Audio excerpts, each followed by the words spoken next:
എല്ലാവർക്കും സുഖമാണെന്ന് വിശ്വസിക്കുന്നു. ഡെയിലി അപ്ഡേറ്റിലേക്ക് എല്ലാ ആളുകൾക്കും സ്വാഗതം. നാളെ ജനുവരി 2-ാം തീയതിയും തുറന്നുള്ള ദിവസങ്ങളിലും നിങ്ങൾ ശ്രദ്ധിക്കേണ്ട വളരെ പ്രധാനപ്പെട്ട കാര്യങ്ങളാണ് ഈ ഒരു വീഡിയോയിൽ വ്യക്തമാക്കുന്നത്.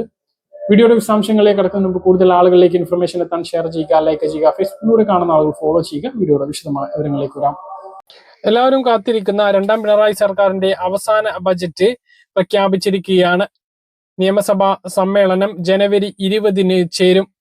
15ാം കേരള നിയമസഭയുടെ 16ാം സമ്മേളനം 20 മുതൽ വിളിച്ചു ചേർക്കാൻ ഗവർണറോട് ശുപാർശ ചെയ്യാൻ കഴിഞ്ഞ ദിവസം നടന്ന മന്ത്രിസഭാ യോഗം തീരുമാനിച്ചു. ഗവർണറുടെ നയപ്രഖ്യാപനത്തോടു കൂടിയിട്ടാണ് സമ്മേളനം തുടങ്ങുക. രണ്ടാം പിണറായി സർക്കാരിന്റെ അവസാന ബജറ്റ് ജനുവരി 29-ന് അവതരിപ്പിക്കും. സമ്പൂർണ്ണ ബജറ്റ് അവതരിപ്പിക്കും എങ്കിലും നിയമസഭാ തെരഞ്ഞെടുപ്പിലേക്ക് പോകുന്നതിനാൽ വോട്ട് ഓൺ അക്കൗണ്ട് പാസാക്കി പിരിയാനാണ് സാധ്യത. അന്തരിച്ച കൊയിലാണ്ടി MLA കാനത്തിൽ ജമീലക്ക് ചരമോപചാരം അർപ്പിച്ച് ജനുവരി 21-ന് സഭ പിരിയും. 22, 27, 28 തീയതികളിൽ ഗവർണറുടെ നയപ്രഖ്യാപനത്തിനുമേലുള്ള ചർച്ച നടക്കും. 29-ന് ബജറ്റ് അവതരിപ്പിച്ച ശേഷം ഫെബ്രുവരി ആദ്യ ആഴ്ചയിൽ ബജറ്റിന്റെ മേൽ 3 ദിവസത്തെ പൊതുചർച്ചയുണ്ടാകും. ശേഷം ഫെബ്രുവരി 23-ന് വീണ്ടും ചേരുന്ന സഭ മാർച്ച് അവസാനം വരെ നീണ്ടു നിൽക്കും. ഇതിനിടയിൽ നിയമസഭാ തെരഞ്ഞെടുപ്പ് പ്രഖ്യാപനം വന്നാൽ സഭാ സമ്മേളനം അവസാനിപ്പിക്കും. തെരഞ്ഞെടുപ്പ് മുന്നിൽ കണ്ട് ജനങ്ങളെ കയ്യിലെടുക്കാനുള്ള പ്രകടനമാകും ഇരു മുന്നണികളും സഭയിൽ പയറ്റുക. അതേസമയം ബജറ്റിൽ ജനപ്രിയ പ്രഖ്യാപനങ്ങൾ ഉണ്ടാകും എന്നുള്ളതാണ് ഇപ്പോൾ നമുക്ക് ലഭിക്കുന്ന സൂചന. ഏറ്റവും പ്രധാനപ്പെട്ടത് ക്ഷേമ ആനുകൂല്യങ്ങളുടെ വിതരണവും വർധനവും ഉണ്ടാകും. സ്ത്രീ സുരക്ഷാ പെൻഷൻ പദ്ധതിയുമായി ബന്ധപ്പെട്ട് പ്രഖ്യാപിച്ചിട്ടുള്ള പെൻഷൻ 1000 രൂപയുടെ വിതരണം ഈ മാസം മുതൽ ആരംഭിക്കും. 500 രൂപ വർദ്ധിപ്പിച്ച് ക്ഷേമ പെൻഷൻ നേരത്തെ സർക്കാർ വാഗ്ദാനം ചെയ്തിട്ടുള്ള 2500-ലേക്ക് എത്തിക്കാനുള്ള ഒരു വർധനവ് ഈ ബജറ്റിൽ ഉണ്ടാകും എന്നുള്ളതാണ് പ്രമുഖ മാധ്യമങ്ങളുടെ ഭാഗത്തു നിന്നുള്ള അറിയിപ്പ് വരുന്നത്. അതുകൊണ്ട് തന്നെ പെൻഷൻ ഇപ്പോൾ 2 മാസം മുമ്പ് 400 രൂപ കൂട്ടി 2000 ആക്കിയത് ഇനി ബജറ്റിൽ 500 രൂപ കൂട്ടി 2500-ലേക്ക് എത്തും എന്നുള്ളതാണ് വിവരം. ഇതേക്കുറിച്ച് നിങ്ങളുടെ അഭിപ്രായങ്ങൾ താഴെ കമന്റായി രേഖപ്പെടുത്തുക.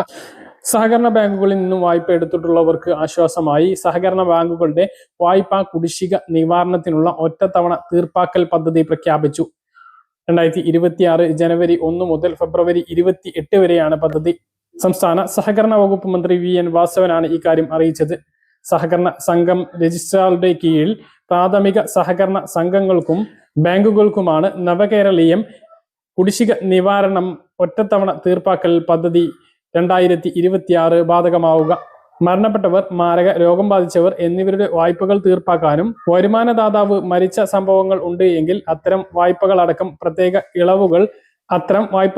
പ്രത്യേക ഇളവുകളും പദ്ധതിയിൽ ഏർപ്പെടുത്തിയിട്ടുണ്ട്. ഒറ്റത്തവണ തീർപ്പാക്കൽ പദ്ധതിയിലൂടെ നിരവധിയായ കുടിശ്ശികയായവർക്ക് ആശ്വാസമാകും. ബാങ്കുകളിലെ കുടിശ്ശിക കുറക്കുവാനും മുൻകാലങ്ങളിൽ ഇത്തരത്തിലുള്ള പദ്ധതിയിലൂടെ കഴിഞ്ഞിട്ടുണ്ട്.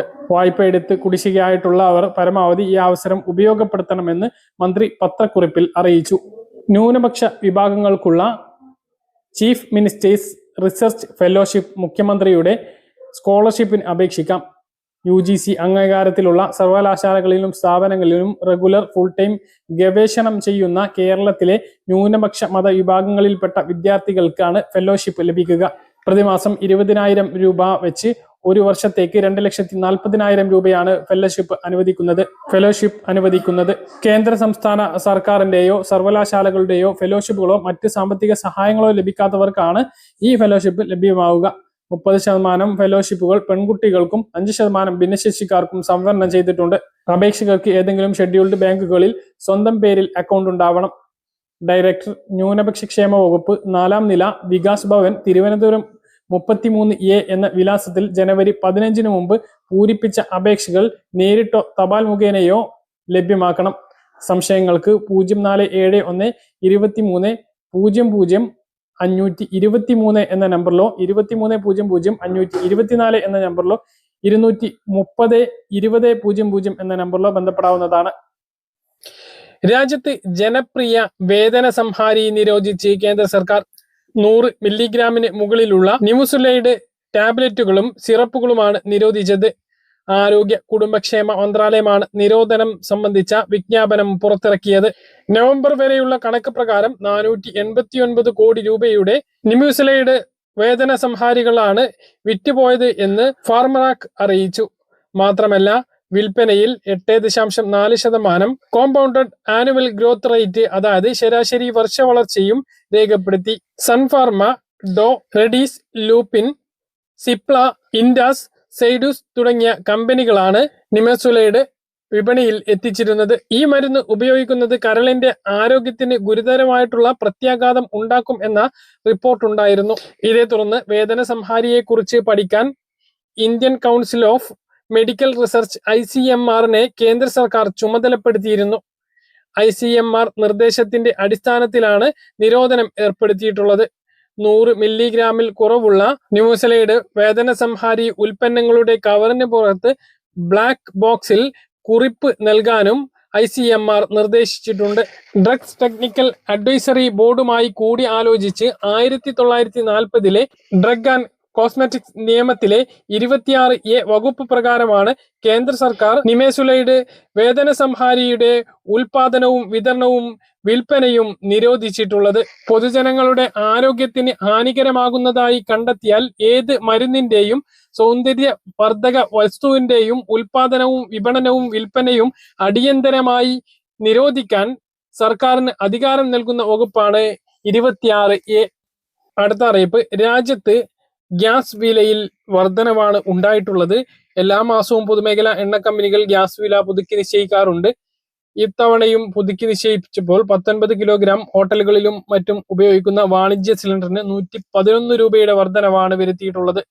ഇതോടെ 19 കിലോഗ്രാം സിലിണ്ടറിന് ഡൽഹിയിൽ ശരാശരി വില 1691 രൂപ 50 പൈസയും, കൊച്ചിയിൽ 1698, കോഴിക്കോട് 1719, തിരുവനന്തപുരത്ത് 1730 രൂപ എന്നിങ്ങനെയായി. വീടുകളിൽ ഉപയോഗിക്കുന്ന ഗാർഹിക സിലിണ്ടറിന്റെ വിലയിൽ മാറ്റം വരുത്തിയിട്ടില്ല. മറ്റൊരു പ്രധാനപ്പെട്ട അറിയിപ്പ്, സ്വന്തമായി സംസ്ഥാനത്ത് വസ്തുവോ വീടോ ഇല്ലാത്ത ഭിന്നശേഷിക്കാർക്ക് സ്വയം തൊഴിൽ സഹായമായി 32,75,000 രൂപ അനുവദിച്ചതായി സാമൂഹ്യനീതി മന്ത്രി ഡോക്ടർ ആർ ബിന്ദു അറിയിച്ചു. 131 ഗുണഭോക്താക്കൾക്കാണ് ഇതുവരെ തുക അനുവദിച്ചത്. ഭിന്നശേഷി ക്ഷേമ കോർപ്പറേഷൻ വഴിയാണ് സ്വയം തൊഴിലിന് 25,000 രൂപ ധനസഹായം ലഭ്യമാക്കുന്നത്. ആദ്യഘട്ടത്തിൽ അർഹരായിട്ടുള്ള 119 ഗുണഭോക്താക്കൾക്ക് 29,70,000 രൂപയും രണ്ടാം ഘട്ടത്തിൽ 12 ഗുണഭോക്താക്കൾക്ക് 3 ലക്ഷം രൂപയുമാണ് അനുവദിച്ചത്. ഗുണഭോക്താക്കളുടെ പട്ടിക www.hpwc.kerala.gov.in എന്ന വെബ്സൈറ്റിൽ ലഭ്യമാണ്. പദ്ധതിയുമായി ബന്ധപ്പെട്ട സഹായം ആവശ്യമുള്ളവർക്കും പദ്ധതിയെ കുറിച്ച് കൂടുതൽ അറിയുന്നതിനും 0471 23 22 055 അല്ലെങ്കിൽ 94 97 28 18 96 എന്നീ നമ്പറുകളിൽ ബന്ധപ്പെടാവുന്നതാണ്. 3 ദിവസത്തെ ഇടിവിന് ശേഷം സ്വർണ്ണവിലയിൽ നേരിയ വർധനവുണ്ടായി. ഗ്രാമിന് 15 രൂപ കൂടി. ഇതോടെ 1 ഗ്രാം സ്വർണത്തിന് 12,380 രൂപയും പവന് 120 രൂപ വർദ്ധിച്ച് 99,040 രൂപയുമായിട്ടുണ്ട്. പറഞ്ഞ കാര്യങ്ങൾ കൃത്യമായിട്ട് മനസ്സിലാണെന്ന് കരുതുന്നു. ഇതുപോലുള്ള ഇൻഫർമേഷനുകൾക്ക് ഫോളോ ചെയ്യുക, സബ്സ്ക്രൈബ് ചെയ്യുക. മറ്റൊരു വീഡിയോ വീണ്ടും കാണാം. ദൂരെ